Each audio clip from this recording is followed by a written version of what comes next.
Audi Actu sur Radio Victoire. Actualité, débat, intervention par téléphone. C'est tous les jours à partir de 7h. Sur la fréquence magique, la 96.3 FM. Audi Actu. Audi Actu, vous y êtes et nous y sommes. Et madame, monsieur, ce mercredi, comme annoncé, nous recevons pour vous un acteur politique, un des premiers responsables de l'Alliance nationale pour le changement. Il s'agit du conseiller spécial du président national, monsieur Jean-Pierre Fabre, et monsieur Dupuis est également le porte-parole du parti l'ANC. Alors, monsieur Dupuis, encore une fois, bonjour. Bonjour, monsieur Aguetine. Alors, en venant ici ce matin, vous aviez assisté à une scène, je dirais, horrible, qui vous a choqué, qui vous a mis dans tous vos états. Je crois que ça fait allusion au code de la route. Merci beaucoup, monsieur Aguetine, de démarrer cette émission avec ce que j'ai vécu ce matin sur la route.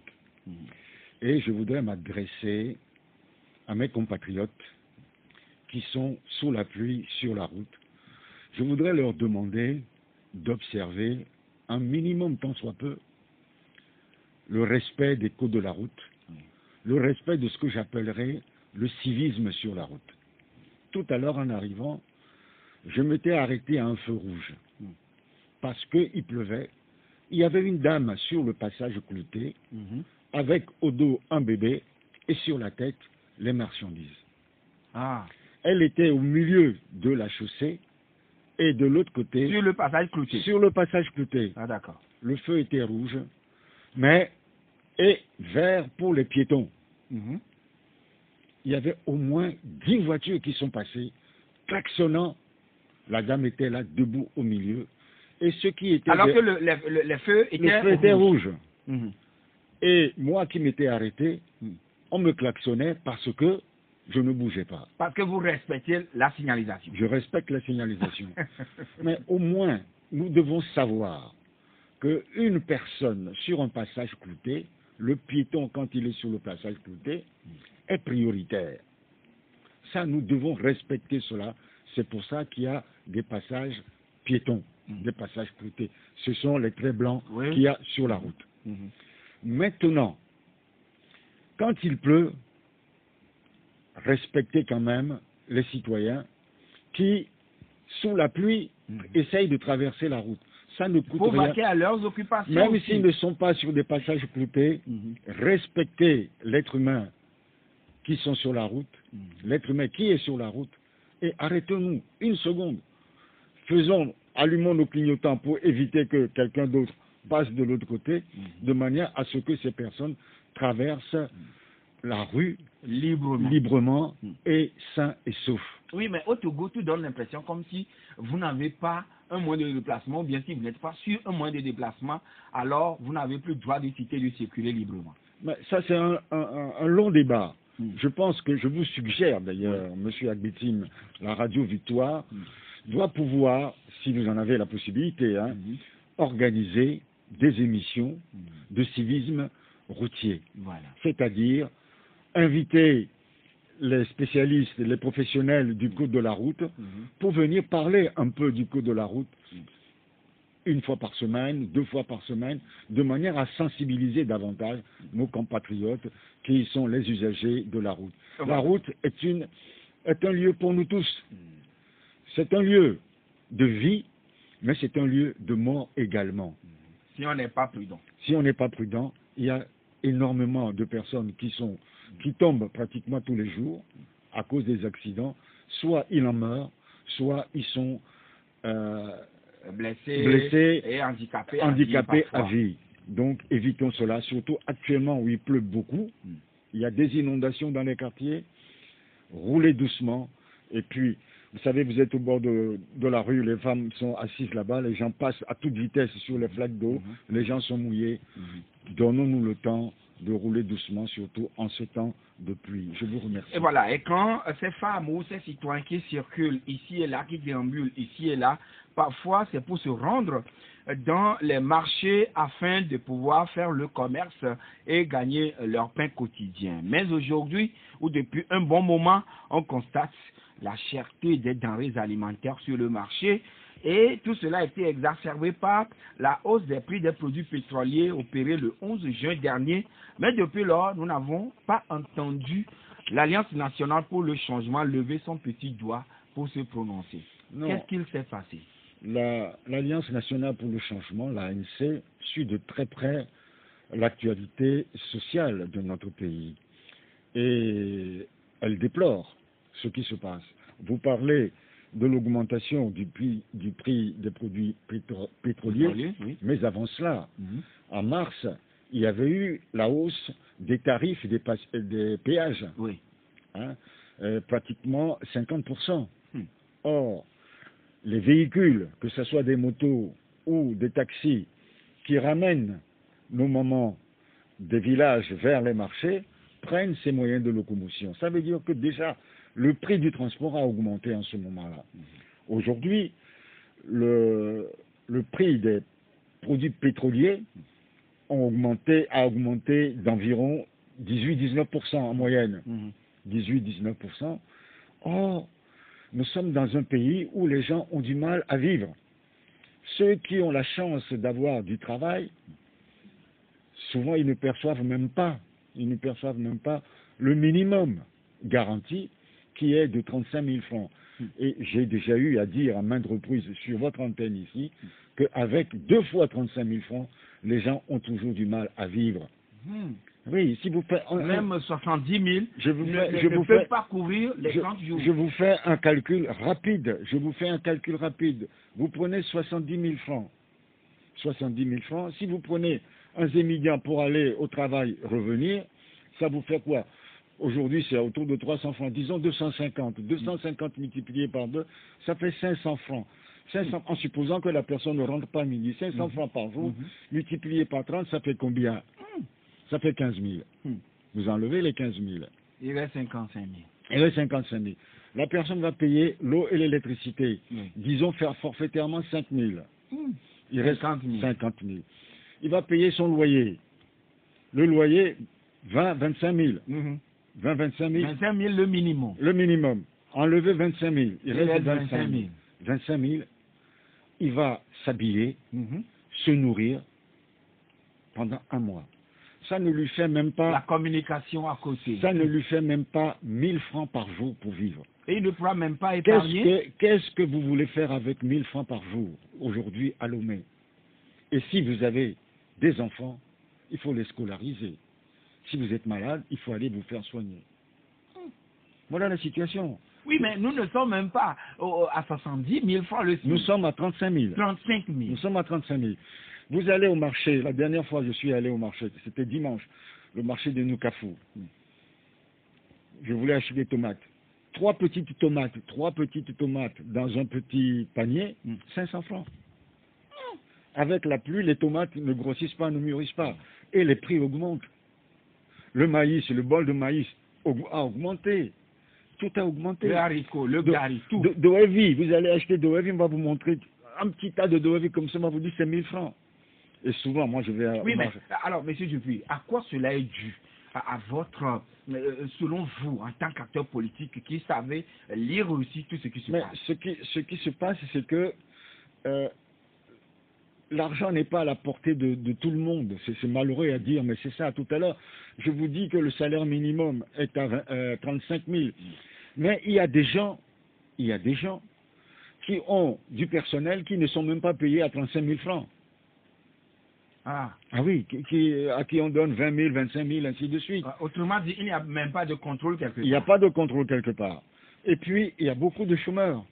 Il y a beaucoup de jeunes qui finissent leurs études et qui n'ont pas de travail.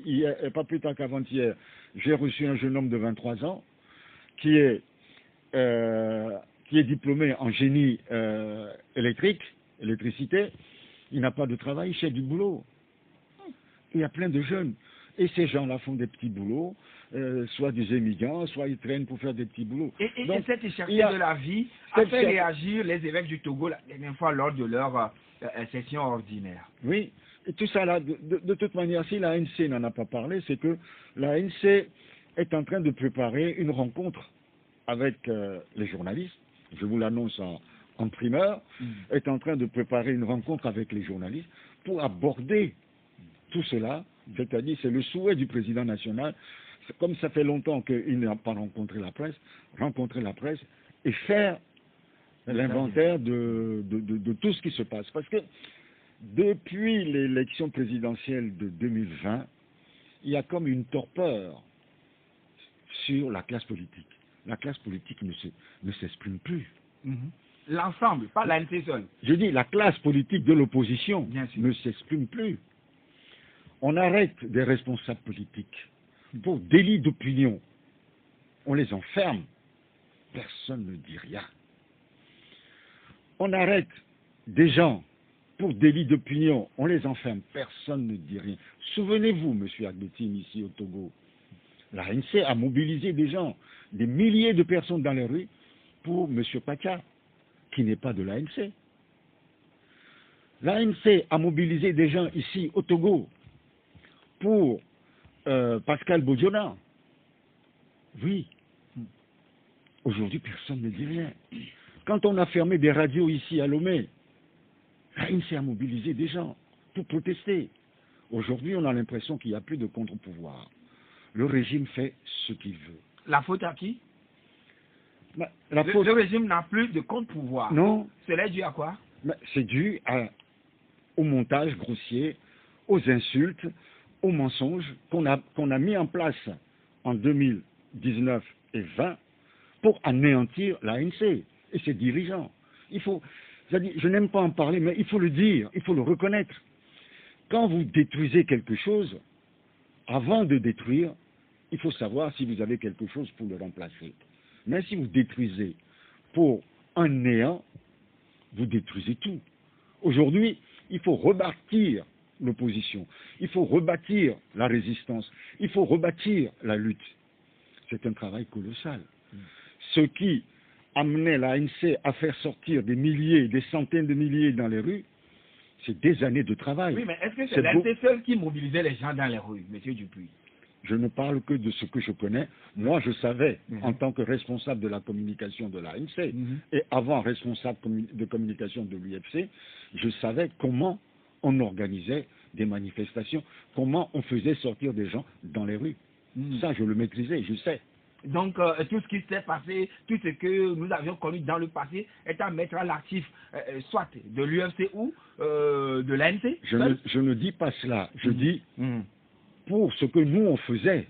Moi je sais ce que je faisais, je sais ce que l'ANC faisait, et je sais comment l'ANC peut faire sortir 10 000, 20 000, 30 000, 40 000 personnes dans les rues. Je le sais. D'accord. Si demain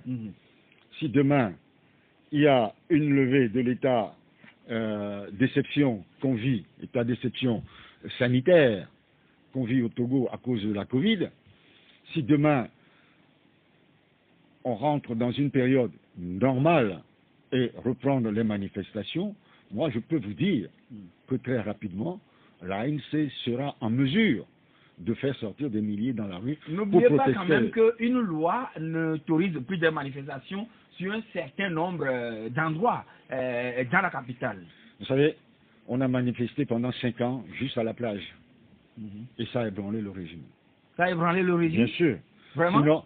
Sinon, on n'aurait pas mis le feu. On n'aurait pas mis le feu en 2013 au marché pour dire que c'est nous qui l'avons mis. On a tué. À l'époque, c'était le CST, s'il vous plaît. Non, mais le CST, l'ANC était un moteur du CST. Ah. Bien sûr. Ah, d'accord. Alors, Monsieur Dupuis, la famille Olympio réclame l'accès aux archives françaises sur l'assassinat de Sylvanus Olympio. Qu'est-ce que cela dit à votre formation politique? Écoutez, j'ai suivi votre reportage tout à l'heure et je suis un peu étonné que nos historiens n'aient pas eu la présence d'esprit de demander l'ouverture des archives françaises depuis, parce que en France, au bout de 50 ans, on peut demander la consultation des archives. On peut le demander. Donc, que la famille s'en occupe, je me félicite que ce soit ainsi. Et vous savez, il y a Atoutsé Agobli qui a écrit sur Sylvanus Olympio, son assassinat. Il y a Tété Godwin, que je salue d'ailleurs, a écrit également. Il y a d'autres historiens qui ont écrit, mais il n'y a pas de concordance. Parfois, il y a quelques nuances dans l'interprétation ou dans l'explication de cet assassinat, de l'événement. Et moi, je l'ai vécu cette période-là, puisque je devais avoir 13 ans, 12-13 ans à l'époque, 14 ans, et peu de temps avant, j'avais rencontré Sylvanus Olympio d'ailleurs. Ah, si petit? Bien sûr, oui. Ah, d'accord. Vous ne le savez peut-être pas, mais c'est mon oncle. Ah, c'est votre oncle? Bien sûr. Ah. Celui dont vous parlez tout à l'heure, Jean Sylvanus Olympio, son père est le frère aîné de ma mère. Ah, son père est le frère aîné de ma mère. Donc c'est la même famille. Donc je ne le cache pas, c'est ma famille. C'est ma famille maternelle, c'est les Olympios. Donc que la famille Olympio s'en saisisse et fasse et demander que la vérité soit faite, je ne peux que m'en féliciter.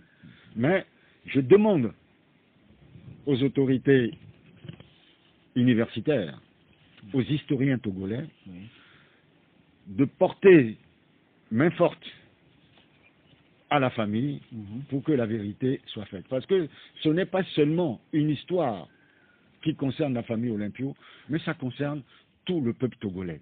Pourquoi tout le peuple togolais? Mais c'est un président démocratiquement élu. Président de la République togolaise. Celui qui a obtenu l'indépendance pour le Togo. Il a été élu par le peuple togolais. Ce que nous n'avons pas connu depuis jusqu'à présent, parce que jusqu'à présent les élections sont plutôt fraudées. Or, il a été élu par le peuple togolais et assassiné en tant que président. Donc c'est un devoir du peuple togolais de réclamer la lumière sur cet assassinat-là. Et je ne vous cache pas que cet assassinat a changé complètement la marche vers la démocratie, la marche vers le développement du Togo. N'oubliez pas qu'à sa mort, après le bref passage de M. Nicolas Goniski, après ça a été la dictature jusqu'à aujourd'hui. C'est la même famille qui régente ce pays jusqu'à aujourd'hui. C'est la même famille. Et si le Togo s'est retrouvé dans cette situation d'appauvrissement, de dictature, de refus de développement du peuple togolais, c'est à cause de la mort de Sylvanus Olympio. Donc, c'est notre devoir de citoyens togolais de demander à connaître la vérité sur cet assassinat-là. Alors, c'est donc le devoir du peuple togolais de demander à connaître la vérité sur cet assassinat, ce meurtre du premier président Sylvanus Olympio. Alors, Monsieur Dupuis, vous participez à la concertation nationale des acteurs politiques, CNAP, initiée par le ministre d'État, ministre de l'administration territoriale. Dites-nous, s'agit-il d'un nouveau dialogue que vous êtes en train de faire ou bien quel est le bien fondé même de la CNAP? Il ne s'agit nullement de dialogue. La CNAP veut dire concertation nationale des acteurs politiques. Oui. C'est une concertation. Et autour de la table, des partis politiques se réunissent.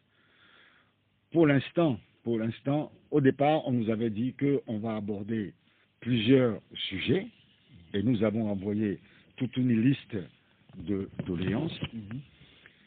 Et on se trouve que, petit à petit, cette concertation ne propose que des réformes en vue des prochaines élections, notamment les régionales.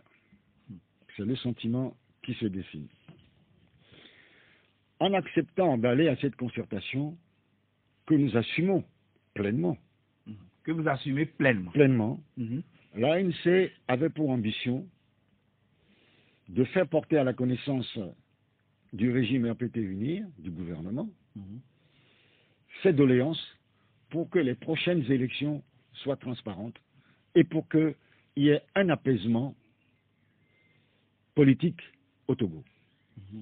Le président national de l'ANC, Jean-Pierre Fabre, l'a plusieurs fois réaffirmé, a plusieurs fois écrit à M. Faure Gnassingbé pour demander à le rencontrer pour ces raisons-là. Cela n'a pas été fait. Donc nous avons saisi l'occasion pour aller nous exprimer là-bas. Et nous avions un document bien fourni, je ne peux pas vous en donner lecture ici. Il y a les réformes politiques pour avoir une transparence dans les élections, rapidement revoir la composition des institutions qui interviennent dans l'organisation des élections, notamment la CENI, l'authentification des bulletins de vote, la biométrie intégrale pour le vote, c'est-à-dire biométrie observée en amont au moment de l'enrôlement et biométrie également pour le contrôle du votant. Je crois que si vous voulez, on reviendra un peu sur ce principe du biométrie parce que on nous dit au Togo que les bulletins de vote sont biométriques depuis 2007. Oui. C'est vrai. C'est vrai qu'ils sont biométriques. L'enrôlement se fait de manière biométrique, pas ZS. C'est-à-dire que sur votre bulletin de vote, sur votre carte d'électeur, il y a votre photo et il y a votre empreinte digitale. Oui. Mais cela s'arrête là. Or, qu'est-ce que vous voudriez qu'on y ajoute? Or, non, c'est pas ajouter. C'est-à-dire que cette carte-là, il faut vérifier si vous êtes bien le porteur de cette carte. Vous savez, si vous voyagez, vous allez à l'ambassade, on vous donne un visa. Le visa est biométrique. D'accord? Celui qui est au poste de contrôle, il prend votre passeport, il met ça sur une machine, automatiquement, il voit votre photo, il voit si c'est vous ou pas. Ouais. Et s'il y a un doute, on prend votre empreinte digitale pour voir si votre empreinte digitale correspond bien à ça. Vous mettez le doigt sur une machine, tout de suite on dit c'est vous ou c'est pas vous. Oui, alors, or, ce contrôle au Ghana, c'est ce qui se fait. Au Niger, c'est ce qui se fait. C'est-à-dire qu'au moment de voter, vous présentez votre carte, hop, tout de suite, on voit si c'est vous. S'il y a un doute, vous mettez votre doigt, tout de suite. C'est OK. Oui, voilà. Monsieur Dupuis, que répondez-vous à ceux qui estimaient que l'ANC a décidé d'aller donc à la Sénat très rapidement, juste pour faire une revanche sur la DMK parce que vous ne voudriez plus qu'on parle de 2020, la présidentielle? Vous nous faites une insulte en disant qu'on accepte la concertation pour faire de l'ombre à qui? À la DMK. Non. Vous savez que moi, je dors tous les jours sans penser à la DMK. C'est le dernier de mes soucis. Sincérité? Sincérité. Je vous ai dit tout à l'heure que la DMK a détruit toute l'opposition. Je dirais, M. Agbeome Kodjo a détruit tout le travail de dizaines d'années, tout le travail de toute l'opposition démocratique. Parce que l'ANC n'est pas venue en deuxième position après l'élection. Laissez-moi terminer. Oui. Que M. Agbeome l'ait fait sciemment, cela ne m'étonne guère, puisque aujourd'hui cette situation ne sert que le régime en place. Maintenant que des partis politiques se disant de l'opposition se fourvoient dans cela, m'interroge. Oui, cela m'interroge. Comment on peut détruire tout le travail qui a été fait? Tout à l'heure, vous parlez du CSP. Oui, si c'est que l'ANC était venue en deuxième position, est-ce que vous tiendrez les mêmes propos? Bien sûr. C'est-à-dire que c'est les conséquences. Nous, on n'a jamais interdit à qui que ce soit d'être candidat. Non, on n'interdit pas. Vous pouvez être candidat, mais ne cherchez pas à nuire aux autres. Oui, mais pourquoi dites-vous le plus souvent que c'est la DMK ou bien Guillaume qui a nuit à l'ANC? Qui a dit que Jean-Pierre Fabre a reçu 30 millions? Qui a dit que Jean-Pierre Fabre en plein les poches? Monseigneur Kodjo, à l'église. Qui est-ce qui a dit que Jean-Pierre Fabre est Judas? Qui est-ce qui a dit que... Mais, rappelez-vous tout ce que Monseigneur Kodjo a raconté sur Jean-Pierre Fabre. Il ne faut pas avoir la mémoire courte. On a sapé l'image de Jean-Pierre Fabre depuis les locales. Depuis les locales. Puisque c'est avant les locales que lors d'une messe dans une église, Monseigneur Podro a lancé des insultes contre le président Jean-Pierre Farr. Et nous allons observer la pause, madame, monsieur, pour revenir dans quelques minutes pour la suite du débat avec notre invité, monsieur Dupuis. Audi Actu, c'est du lundi au vendredi de 7h à 8h20 sur Victor FM. Retour en studio, madame, monsieur, pour la suite du débat avec notre invité, le porte-parole de l'ANC et conseil spécial du président national de l'ANC. Il s'agit de monsieur Éric Dupuis. Alors, vous participez à la Sénat, bien sûr, mais c'est comme si ça tout saute.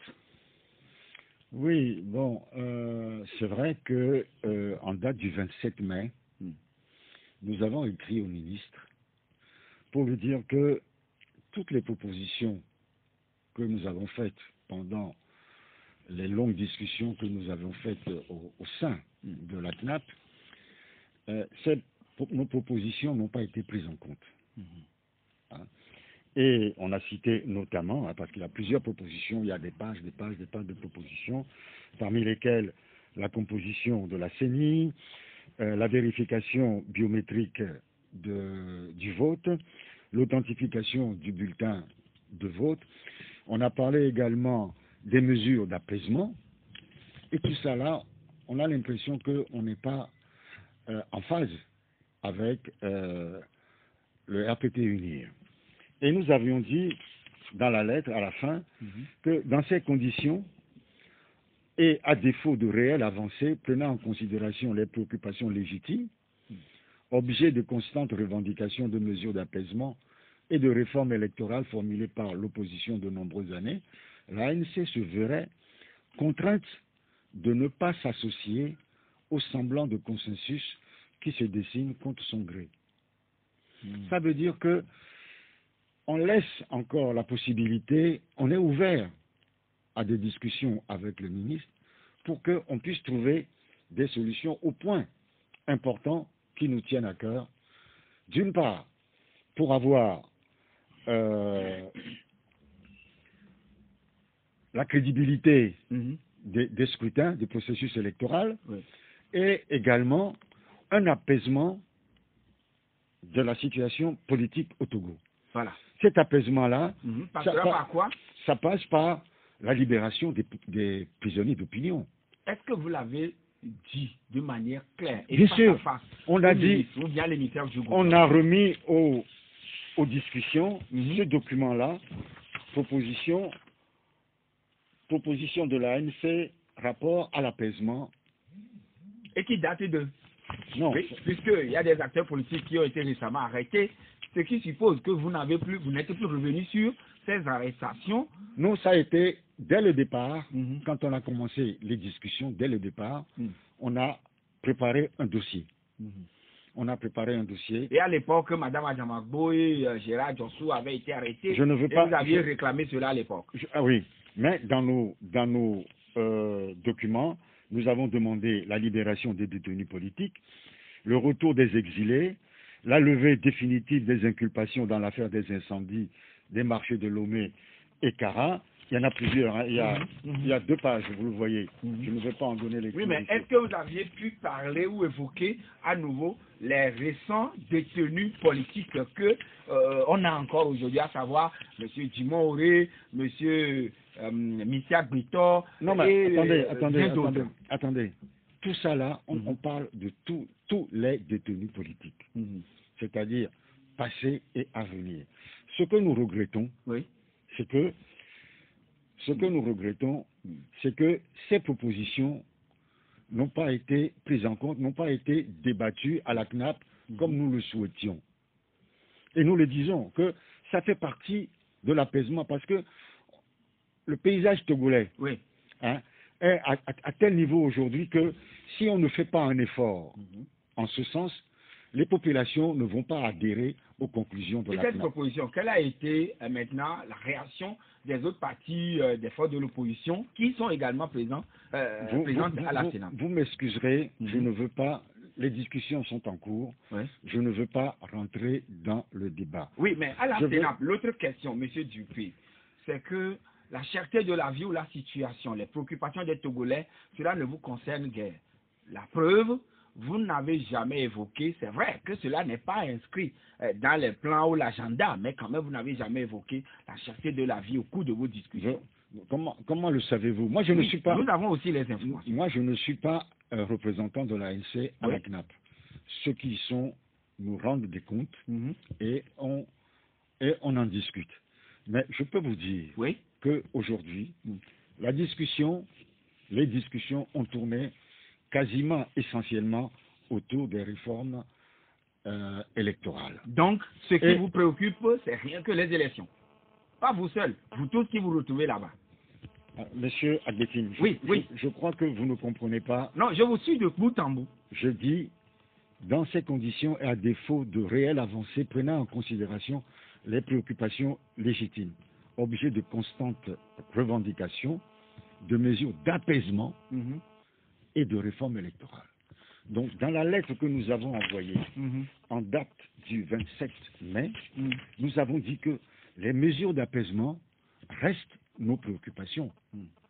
Donc, ça veut dire... Autrement dit, la libération des détenus. Non, mais monsieur... il faudrait quand même qu'on vive avant qu'on ne puisse aller au vote. Monsieur Agbetin. Oui.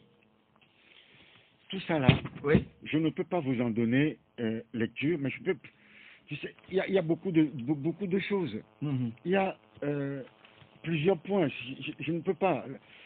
L'organisation des audiences foraines pour régler les questions... Autrement dit, vous ne voudrez pas reconnaître quand même que c'est seulement les élections qui vous préoccupent à la fin. Non. Élargissement de l'assurance maladie universelle à toutes les couches vulnérables de la société. Ça, c'est les élections, ça? Non. Ben oui. Facilitation à l'accès des partis politiques. Bon, félicitations aux cartes consulaires aux Togolais de l'étranger. Révision de la saisine de la Cour constitutionnelle pour les populations. Il y a des tonnes et des tonnes de choses qui font partie de ce que nous appelons apaisement politique. Et ça, dans le pays. Et ça, alors, nous en parlons. Maintenant, quand vous avez sorti votre lettre du 27 mai, je crois, dernier, tout porte à croire que l'ANC menace de quitter la Sénat. Non. Est-ce que c'est le cas? Non, j'ai entendu des gens dire que se féliciter de ce que l'ANC a décidé de quitter la CNAP et que c'est leur position qui a été que l'ANC là, vous faites allusion à Mme Ajamagbo de la DMK. Mais que nenni, il faudrait que cette personne prenne le temps, je crois que malheureusement elle ne le fait pas souvent, prenne le temps de lire les choses avant de s'exprimer. L'ANC se verrait contrainte de ne pas s'associer au semblant de consensus qui se dessine contre son gré. Ça veut dire que nous sommes là, nous continuons à mener les discussions pour que on prenne en compte nos propositions, peut-être pas toutes, mais les plus importantes. On dit, mais si vous refusez, si vous vous oscillez dans le refus peut-être, on dira que ce que vous avez fait, nous, on ne va pas s'associer. Ça veut dire que vous l'aurez fait sans nous. Mais, malgré tout, vous ira aux élections. Ça, vous avez dit que vous ne boycotterez plus. Ça, je ne sais pas où vous avez entendu cela. Au cours du Congrès. Non, c'est faux. Ah. Totalement faux. C'est ce qui a poussé quand même certains des vôtres au niveau de l'Occident à prendre le large. Totalement faux. Totalement faux. C'est totalement alors, faux. qu'aviez-vous dit à la Dupuis? Rétablissez la vérité. Au Conseil national, aucune décision ne fait allusion à cela. Aucune décision. Non. Ni une recommandation. Non. Donc, rien n'a été dit que l'ANC ne boycottera plus les élections? Attendez. Oui. Dans le compte rendu des débats, compte rendu fait par le secrétariat général, il est écrit que les délégations ont demandé que l'ANC ne boycotte plus les élections. C'est un souhait. Attendez, mais ce n'est pas parce qu'on souhaite que ça devienne une décision. Pour que ça devienne une décision, il faut que ça soit une recommandation. Ça ne figure dans aucune recommandation du Conseil national. Donc, l'ANC peut, si les conditions ne répondent pas, boycotter les élections? Comment voulez-vous... Non. Non, mais l'ANC peut boycotter les élections si les conditions ne sont pas remplies. Bon, vous m'avez posé une question, vous me laissez répondre. Allez-y alors. Moi, on ne m'impose pas oui ou non, on me laisse m'exprimer. Un parti politique ne peut pas dire oui, j'irai à toutes les élections, non, je n'irai pas à toutes les élections. Ce serait se tirer une balle dans la tête. On nous dit souvent, vous les partis politiques de l'opposition, vous n'avez pas de stratégie et vous voulez que un parti politique sans stratégie dit « Ah, je ne boycotterai plus aucune consultation électorale. » Nous refuserons d'aller à une élection si nous estimons que les conditions ne nous paraissent pas très sérieuses. Ceci étant, un parti politique, quel qu'il soit, sa vocation d'accession au pouvoir, c'est par... Et d'exercer le pouvoir. C'est par les élections. Donc, nous travaillons pour que les conditions soient pas les meilleures, soient à peu près acceptables. Nous y travaillons et nous espérons toujours que nous allons trouver des niches. Si le gouvernement ne donne pas suite favorable à la lettre du 27 mai, l'ANC maintient toujours sa participation à la Sénat. Pour l'instant, l'ANC n'a pas encore... Ah oui, pour la Sénat, oui, nous sommes encore là. Nous n'avons pas quitté la CNAP. Non, nous sommes encore là. Nos représentants, ils sont, oui, bien sûr. Alors, vous avez évoqué entre-temps le cas de la CENI dans le courrier envoyé au ministre, mais entre-temps, disons, dans un passé récent, les chefs d'État de la CEDEAO ont réussi à ce que le gouvernement vous concède 8 places. Mais vous aviez refusé. Ça veut dire que hier on refuse, aujourd'hui on revient encore sur la même chose? Non. Vous savez, quand on était allé en Guinée, à Conakry, nous n'avions rien demandé au président guinéen. C'est lui-même qui nous a dit qu'il avait une bonne nouvelle pour nous, qu'il y aura une parité au sein de la CENI et que le président de la CENI sera un étranger. C'est lui qui nous l'a dit. Oui, mais quand même, le problème de la CENI, c'était posé avec acuité. Attendez. On ne va plus refaire le passé. Attendez. Et quand on est arrivé ici, le RPT qui était présent lors des discussions à Conakry s'oppose en disant non, que c'est fini, que c'est eux qui allaient avoir la présidente de la CENI. On a dit non, vous n'avez pas respecté votre parole. À partir de ce moment-là, on ne sait pas ce...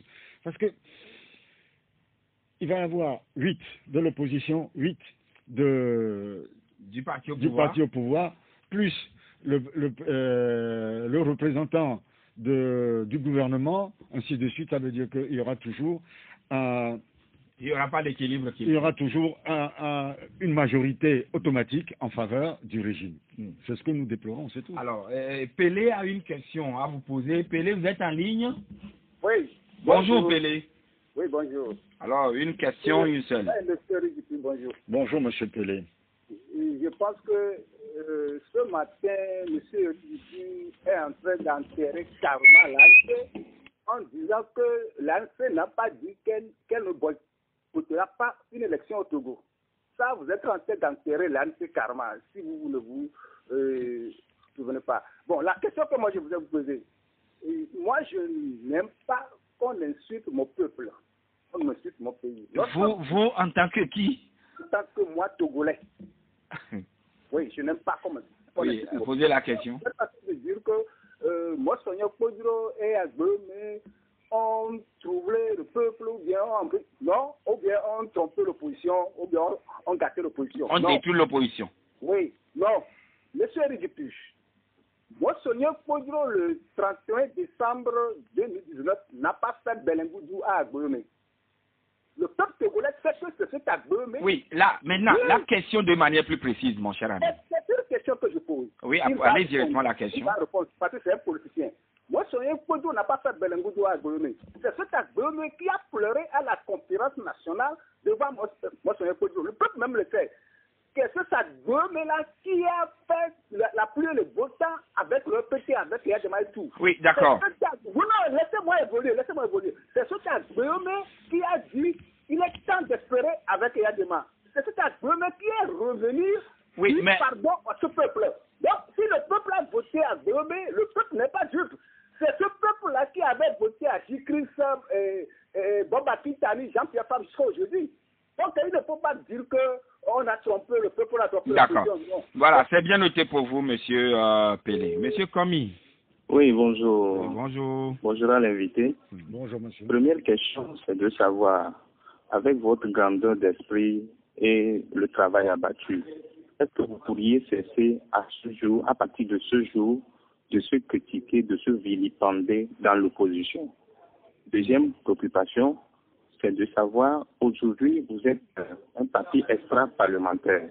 Il y en a encore d'autres extra-parlementaires à qui vous devez faire main ensemble pour pouvoir revendiquer, puisque vous êtes au niveau de la Sénat et hors du Sénat. D'accord. Est-ce que vous y pensez? D'accord. Parce que cette guerre, la première question, c'est sur les réseaux sociaux. Mais moi, ça me fait très pitié que ça revienne sur les médias comme question de débat, quoi. D'accord. Bien noté. Nous accueillons le dernier auditeur, c'est Jean Théodore. Jean Théodore, bonjour. Bonjour, je voudrais vous poser une question à Eric Ducruz. Bonjour, monsieur. C'est concernant, c'est-à-dire que nous les avions supportés dans le passé, mais nous reconnaissons ce qu'ils ont fait pour ce pays. Mais si aujourd'hui l'opposition doit se réunir, mais cette guerre d'ego qui existe ne fait que, comment dirais-je là, ça ne fait qu'affecter le peuple. Il faut qu'il fasse un sursaut d'orgueil et comprendre les aspirations profondes de ce peuple. Il donne l'impression comme si nous, les Togolais, ce n'est pas les partis qui nous importent. Nous, ce qui nous importe, c'est un changement que nous voulons, que ça passe par Agbomé, que ça passe par Jean-Pierre Fabre, ou que ça passe par quelqu'un d'autre, c'est ce que nous souhaitons. D'accord. C'est ça que vous comprenez. Bien noté. Cette guerre d'ego là, c'est ça qui est en train de pourrir les choses. Je voudrais qu'il fasse ce sursaut d'orgueil là. D'accord. Bien noté, monsieur Théodore et notre invité vous a bien sûr écouté. Alors, monsieur, depuis les uns les autres, rapidement, je reviens encore sur, il faut taire la divergence, la guerre, enterrer la rage de guerre et vous suivez pour ne serait-ce qu'obtenir le changement. Point. Monsieur Agbetine, Oui. qu'est-ce que je vous disais tout à l'heure pendant la pause? Je vous disais que je ne suis pas venu ici pour parler de DMK, Oui. que je ne voudrais même pas en discuter. Et vous m'aviez dit que je suis là, que vous allez me poser des questions, que vous êtes là aussi pour me poser des questions. Si vous ne m'avez pas posé des questions concernant la DMK, je n'en aurais pas parlé. Qu'on ne me fasse pas l'injure de dire que je suis venu ici pour la petite guéguerre. Si j'en avais envie, je l'aurais fait sur les réseaux sociaux. J'aurais pris la parole sur les réseaux sociaux. Je suis sur plus de 150 plateformes. Je défie quiconque de dire que j'ai écrit ou j'ai fait un vocal pour attaquer qui que ce soit. Donc, si ces trois personnes disent à peu près la même chose, je suis désolé, je ne suis pas venu pour ça, mais si on me pose une question, je suis un garçon poli, bien élevé, je réponds et je dis ce que je pense. Je vous remercie. Oui, alors là, l'autre question, quelqu'un disait tout à l'heure que le peuple n'est pas dupe, il voit, il observe et il fait son choix. Mais quand il le faut. Mais vous savez, c'est trop facile d'être derrière un téléphone et puis Moi, je travaille avec des milliers de personnes. Je rencontre des gens régulièrement. Il faut prendre la peine d'expliquer les choses aux gens. Les gens ne sont pas bêtes. Et personne n'a insulté le peuple togolais ici. Ceux qui se sentent insultés, tant pis pour eux. D'accord. Je ne me permettrai pas. Je suis un Togolais, comme M. Pelé. Comme eux tous. Comme eux tous. Je ne vois pas du tout pourquoi M. Pelé va se permettre de dire des choses qui sont des contre-vérités. Et puis, je n'ai pas de leçon à recevoir en ce qui concerne mon parti. Là, visiblement, vous vous fâchez. Non, je ne me fâche pas. Je connais M. Pelé parce qu'il vient chez moi. Je le connais, oui, bien sûr. Je le connais. Parce qu'il vient chez moi à la maison. D'accord. Alors. Donc, je voudrais lui dire de se calmer un peu. On n'est pas copains. Monsieur Dupuis, l'ANC a démarré, en tout cas, commence par sillonner le pays. Est-ce dans l'objectif ou l'option de préparer les régionales à venir ou bien les motivations sont ailleurs? Non, l'ANC a repris le chemin des tournées depuis le mois de mars. On a fait déjà toute la région maritime. Actuellement, On est en train de clôturer la région des plateaux. Et puis la troisième phase, ce serait la région centrale et les savanes. Donc c'est un travail voulu par le président national pour resensibiliser nos fédérations, nos sections et sous-sections qui sont nos bases. Et ce n'est pas nécessairement dans l'objectif d'une élection, c'est que nous sommes en train de repréparer la mobilisation. Donc, mode remobilisation. Remobilisation et préparer une visite du président national à l'intérieur du pays dès que cela sera possible. Parce qu'il ne faut pas oublier qu'aujourd'hui, nous sommes un peu freinés par les mesures dictées par la Covid-19 qui empêchent des rassemblements. Donc on prépare le terrain, donc ce sont des rencontres. Mais il faut dire aussi une chose qui est quand même assez grave. Pendant que le régime RPT-UNIR nous dit, voilà, on va avoir une discussion, des concertations, ainsi de suite. Pendant ce temps-là, ce régime empêche l'opposition de s'exprimer. Ainsi, à l'intérieur du pays, on nous a empêché, les préfets ont essayé d'empêcher des réunions, des activités de sensibilisation, oui. À Dakar, on a vu quelques images. À Tado, à Tekoleme, notamment, les réunions ont été empêchées par le préfet. Et puis, on a vu à Dakar les nervis du régime qui se sont rendus dans la maison du président fédéral pour renvoyer les gens. Et certainement, ce sera discuté avec le ministre de l'administration territoriale. Et ceci, de toute manière, nous allons sortir un communiqué. Une lettre sera adressée au ministre de l'administration territoriale, en ce sens, une lettre lui sera adressée et un communiqué sera rendu public à cet effet. Ce n'est pas normal. On ne peut pas parler d'apaisement politique en jouant à ce jeu-là. Est-ce que demain il fera beau au Togo, M. Dupont, pour comprendre? J'espère qu'il fera beau au Togo, mais avant cela, je voudrais dire que j'ai une pensée très très émue pour nos populations qui, avec ces pluies, sont en danger. Des inondations à Lomé, des inondations dans les quartiers, ça commence à se faire voir. Et je prie Dieu pour qu'il n'y ait pas des accidents graves qu'on a connus, comme on a connu par les années passées. Et pour répondre à votre question, je suis persuadé que demain il fera beau au Togo et je suis persuadé que on connaîtra une alternance politique et une autre gestion de notre pays par d'autres Togolais, parce que c'est un droit citoyen de pouvoir avoir de l'ambition pour son pays, que d'autres hommes politiques puissent gérer ce pays d'une autre manière. Je vous remercie. Merci à vous également, Monsieur Théophile Éric Dupuis, qui est le porte-parole de l'Alliance nationale pour le changement et conseiller spécial de Monsieur Jean-Pierre Fabre, le président national de l'ANC. Merci d'être passé chez nous ce matin. Et voilà, madame, monsieur, merci à vous tous qui nous avez également reçus chez vous sur la bande 96.3. Haïti et Vincent, merci et très bonne journée à toutes et à tous.